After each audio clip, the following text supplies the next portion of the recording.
کوئی کلمہ پڑھنے والا اپنے نبی کے ہی نواسے کو شہید کر دے، انہی کے خاندان کے لوگوں کو پیاسا رکھے. ذرا غور کریں نا، ظلم بھی کیسا تھا. علی اصغر رضی اللہ تعالیٰ کی تو عمر ہی 6 منتھ تھی، 6 مہینے کے بچے کے گلے پر بھی تیر چلایا گیا.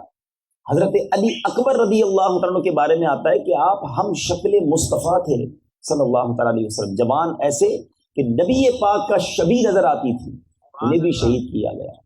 اس قدر ظلم کیسے ہو سکتا ہے؟ ریزن کیا تھا؟ تھوڑا ریزن تلاش کرتے ہیں. تو ریزن یہ ملتا ہے کہ ان کو لالچ دی گئی تھی.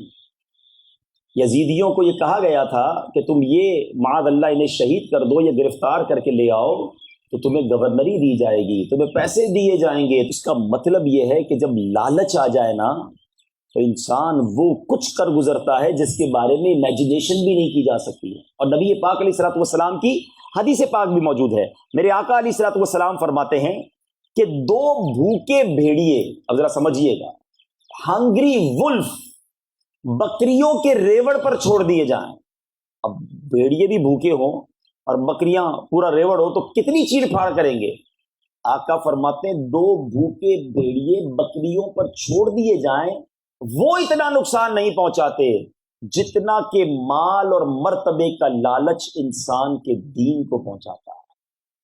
یعنی انسان کو جب مال کا لالچ ہو جائے نا، جب مرتبے کا، اقتدار کا لالچ آ جائے، پھر وہ اندھا ہو جاتا ہے. پھر وہ کچھ کر گزرتا ہے جس کے بارے میں سوچا بھی نہیں جا سکتا.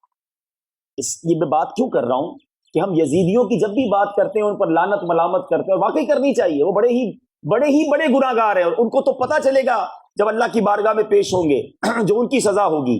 لیکن ہم اپنے بارے میں سیٹسفائی نہ ہو جائیں کہ جناب انہوں نے تو بہت بڑا ظلم کیا، ہم تو بہت ٹھیک ہے، ہم تو اچھے ہیں. لیکن جب لالچ آنکھوں پر آتی ہے نا، انسان پر پردہ ڈال دیتی ہے، پھر وہ کچھ کر گزرتا ہے. ایک اور جگہ حضرت سیدنا حسن بصری راوی ہیں، مرسلن مروی ہے، حب الدنیا رأس کل خطیئۃ، فرماتے ہیں دنیا کی محبت ہر برائی کی جڑ ہے. دنیا کی محبت دل میں گھر کر گئی نا تو پھر مارے جائیں گے. پھر وہ غلطیاں انسان کرتا ہے کہ اس کے بارے میں بندہ سوچتا رہ جاتا ہے.